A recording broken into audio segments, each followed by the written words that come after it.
Pozdrav svima dragi Nokia ljubci, Marin ovdje s Nokia Mobloga i sad ću napraviti za vas raspakiranje Nokia Lumia 930 uređaja, odnosno uređaja koji je naslijedio Lumiju 920 ili možda nešto točnije reći Lumiju 925. Pakiranje, prva novost koju donosi ova Lumia, vidite da je ono potpuno drugačije recimo od primjerice pakiranja Lumia 920 koja je tu ona naša standardna ciglica,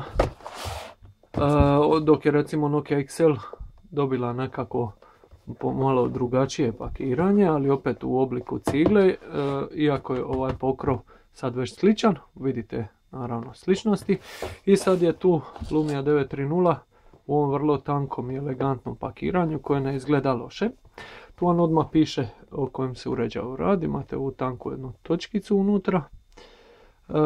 Nadalje 930 dolazi sa podrškom za Here Maps, Here Drive Plus, naravno uvijek lijepo vidjeti Nokia Mix Radio. Unutra imamo Qualcommov Snapdragon 800 procesor, 4S naravno, Zeiss-ove leće i ima podršku za Dolby Surround zvuk. Nadalje,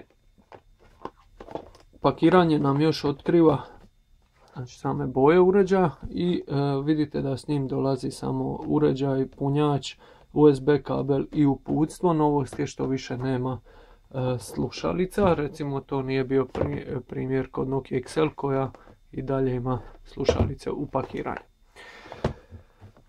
Kada ga otvorite, vidite jednostavno se ovako otvara, odmah vam se ukazuje uređaj kojeg možete ovako izvaditi u pakiranje ovu standardnu plastiku koja se vrlo lagano otvara i plastiku možete opet sačuvati kasnije ako ćete prodavati uređaj ili ga slati negdje. Onda su tu USB kabel standardne dužine, nešto duže od metra, AC30 čini mi se USB punjač. I tu kad otvorite ispod vam se nalaze kratka uputstva o uređaju, pa ćete tako saznati da imate ne znam koliko je zračenje i neke osnovne značajke o samome uređaju, šta on nosi i o čemu se tu sve radi. Naravno malo ko nas to čita. I to bi vam bio ukratko sadržaj pakiranja. Sad ćemo malo vidjeti kakav je uređaj.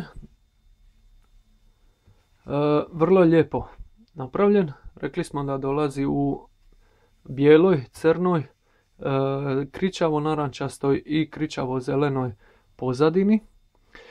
Stvar je kod ove kričave boje, ona je toliko kričava da jednostavno oboja, pogledajte, vidite ovdje odsjaj, da je se bolje vidjeti na neku bijelu površinu, gledajte, toliko intenzivna ta boja da ta refleksija svjetla se vidi svugdje. To može biti čak problem kod fotografiranja, pogotovo nekih bližih motiva, jer vam onda baca točno narančastu boju.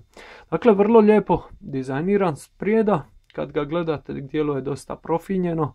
Vidite ta ogromna ploha zaslona koja skoro ja mislim 75% ako ne i više je zaslon. 5-inčni AMOLED zaslon, Full HD rezolucije naravno zauzima i on je jako dobro tu sakriven, tako da kad zaključate nemate taj nekakav pregib zaslona, može se jedino vidjeti ovako pod nekim kutevima. Naravno Nokia tu upakirala standardni svoj Clear Black zaslon i to je poprilično dobar. Imate double tap to unlock što je poprilično dobro, međutim izostaje glance. Nadalje, jako lijep okvir, sprijeda djeluje vrlo elegantno i onda vam je straga, u biti on dobiva tu jednu svoju ikonski dizajn. Dizajn je naravno preuzet od Lumia Icon koja je u biti jednak uređaj, međutim kombinacija je može one Nokia 515 i naravno ima aluminijski okvir koji smo vidjeli na 925. 20 megapikselna kamera s Zeissovim lećama, dual LED bljeskalica, naravno ima 4 mikrofona za snimanje Dolby Surround 5.1 zvuka, znači tu je još rupicu imate naprijed. Gore je tu 2 megapikselna prednja kamera. Sve u svemu uređaj jako lijepo dizajniran. Vidite ove pregibe na aluminiju koji su, aluminij sam služi kao antena. Važno reći da se sad više ne trebate imati onu kopčicu, možete noktom otvoriti ovu ladicu za nanosim. I sve u svemu uređaj djeluje jako dobro, jako kvalitetno izrađen. Tipke također aluminij jako solidne. U ruci leži jako lijepo, sa ovim zaobljenim ubojima je to skroz ok. Dakle, to bi bilo ukratko jedno malo raspakiranje Lumie 930. Lijep pozdrav!